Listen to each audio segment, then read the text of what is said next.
स्वागत है आप सबका आपके अपने YouTube चैनल स्मार्ट स्टडी 2.0 में। आज की यह वीडियो CDP और CDP पेडागोजी से संबंधित है।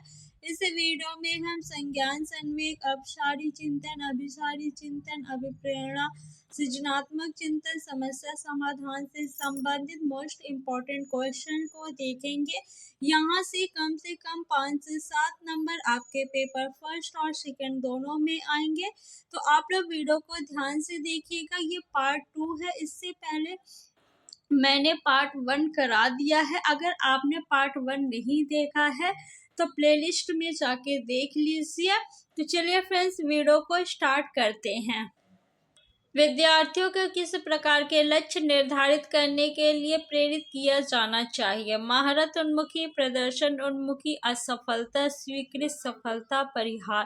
तो देखिए, आपको क्या बताना है कि किस प्रकार के लक्ष्य निर्धारित करने के लिए विद्यार्थियों को आपको प्रेरित करना है। तो सफलता परिहार, सफलता के लिए, सीखने के लिए, कि जैसे मान लीजिए कि आप सीटेट पास करना चाहते हैं तो आप सिर्फ सीटेट पास करने के लिए ही पढ़े नहीं, असफलता स्वीकृत यानी असफलता को स्वीकार करने के लिए, या प्रदर्शन उन्मुखी अगर आप लक्ष्य निर्धारित करने के लिए कहेंगे तो विद्यार्थी अच्छा प्रदर्शन करने के लिए गलत तरीकों का भी उपयोग कर सकता है, तो ये भी आपका गलत हो जाएगा। महारत उन्मुखी लक्ष्य निर्धारित करने के लिए प्रेरित करना है आपको। बच्चे अगर महारत हासिल करना चाहेंगे तो वो किसी भी सब्जेक्ट को डीप में पढ़ेंगे, तो ऑप्शन नंबर फर्स्ट आपका बिल्कुल सही है। निम्नलिखित में से कौन सा आंतरिक अभिप्रेरण का उदाहरण है? देखिए, अभिप्रेरणा दो प्रकार की होती है, एक होता है आंतरिक, एक होता है बाह्य।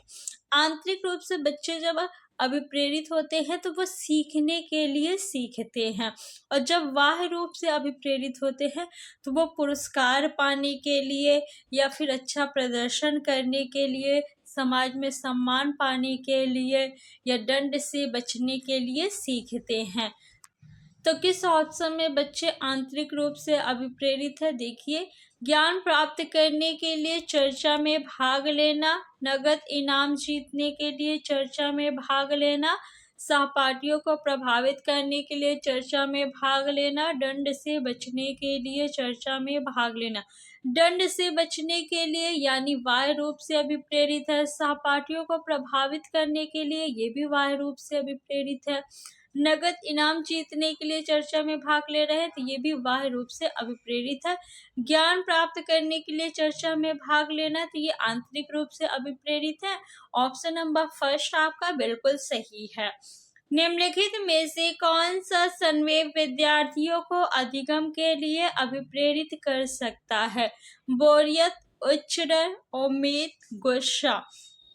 तो कौन सा ऑप्शन सही होगा? देखिए, जब आप बोर होती है तो क्या अधिक अभिप्रेरित होते हैं? आपका पढ़ने का मन ज्यादा करता है, या उच्च डर या गुस्से में? नहीं, सबसे अधिक आप तब अधिगम के लिए अभिप्रेरित होंगे जब आप में उम्मीद होगी। तो ऑप्शन नंबर थर्ड बिल्कुल सही है।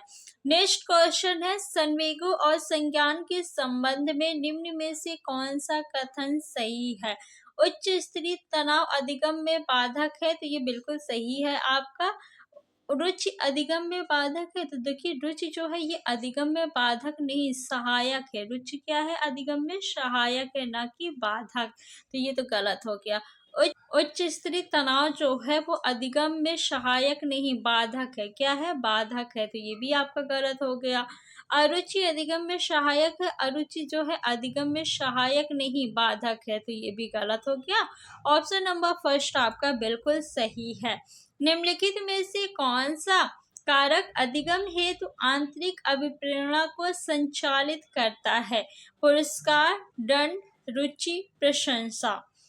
देखिए, आंतरिक अभिप्रेरणा की बात की जा रही है। पुरस्कार क्या है आपका? बाह्य अभिप्रेरणा। दंड भी बाह्य अभिप्रेरणा है। प्रशंसा ये भी आपका बाह्य अभिप्रेरणा है। रुचि जो है आंतरिक अभिप्रेरणा है, बिल्कुल सही होगा आपका उत्तर। भावनाएं अधिगम को महत्वपूर्ण रूप से प्रभावित करती है, परंतु स्मृति पर इनका कोई प्रभाव नहीं पड़ता। ये आपका गलत है, स्मृति पर भी इसका प्रभाव पड़ता है। अधिगम पर किसी प्रकार का प्रभाव नहीं डालती। भावनाएं क्या अधिगम पर प्रभाव नहीं डालती हैं। जब आप दुखी होते हैं तो कम सीखते हैं, जब आप खुश रहते हैं तो ज़्यादा सीखते हैं। स्मृति को महत्वपूर्ण रूप से प्रभावित करती है, स्मृति को भी करती है और अधिगम पे भी प्रभाव डालती है भावनाएं। तो ये भी आपका गलत हो गया। अधिगम को महत्वपूर्ण रूप से प्रभावित करती है, साथ ही स्मृति को भी। तो ऑप्शन नंबर 3 आपका बिल्कुल सही है। ना तो अधिगम को प्रभावित करती है और ना ही स्मृति को, तो ये भी गलत है। तो कौन सा ऑप्शन सही होगा? Option number 3। संज्ञान व संवेग एक दूसरे से रिक्त स्थान है, पूर्णतया अलग अलग नहीं है, एक दूसरे से अंतः संबंधित है। स्वतंत्र है, एक दूसरे से नहीं। संबंधित नहीं, ये भी गलत है। सन्निहित मीन्स होता है अंतः संबंधित। तो ऑप्शन नंबर 3 आपका बिल्कुल सही है। निम्नलिखित में से कौन सा एक संवेग है? स्मृति, डर, ध्यान, उत्तेजना। तो स्मृति सो है, ये संवेग नहीं संज्ञान है, तो ये गलत हो गया। डर आपका संवेग है और ध्यान जो है ये भी आपका संज्ञान है और उत्तेजना भी संज्ञान है। तो ऑप्शन नंबर 2 जो है आपका वो बिल्कुल सही है। नेक्स्ट क्वेश्चन, अभिप्रेरणा के मूल प्रवृत्ति सिद्धांत के प्रतिपादक थे अब्राहम मैस्लो ने मैकडोगल। ऑप्शन नंबर 2 सही है, बाकी ये दोनों गलत है।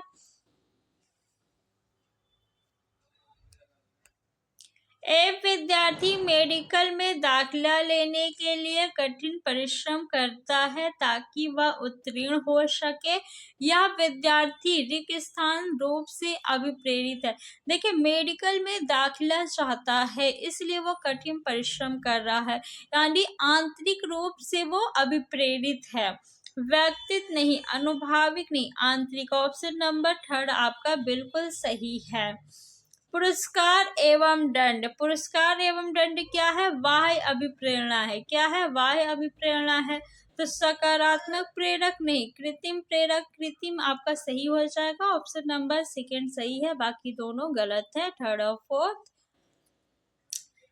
क्वेश्चन नंबर 27, एक आंतरिक बल जो प्रोत्साहित करता है और व्यवहार परक प्रतिक्रिया के लिए बाध्य करता है एवं उस प्रतिक्रिया को विशिष्ट दिशा उपलब्ध कराता है, क्या कहलाता है? अभिप्रेरणा, अध्यावसाय, संवेग, वचनबद्धता। तो अभिप्रेरणा ही तो आपको अंदर से मोटिवेट करता है ना, प्रोत्साहित करता है कि आप किसी काम को करें। तो ऑप्शन नंबर 1 आपका बिल्कुल सही है। प्रतिभाशाली अधिगमकर्ताओं के संदर्भ में लीक से हटकर सोचने का इस्तेमाल किसके लिए किया जाता है? निम्न स्तर की सोच नहीं, अभिसारी सोच नहीं। अभिसारी सोच में लीक से हटके नहीं सोचते बल्कि लीक पे ही सोचते हैं।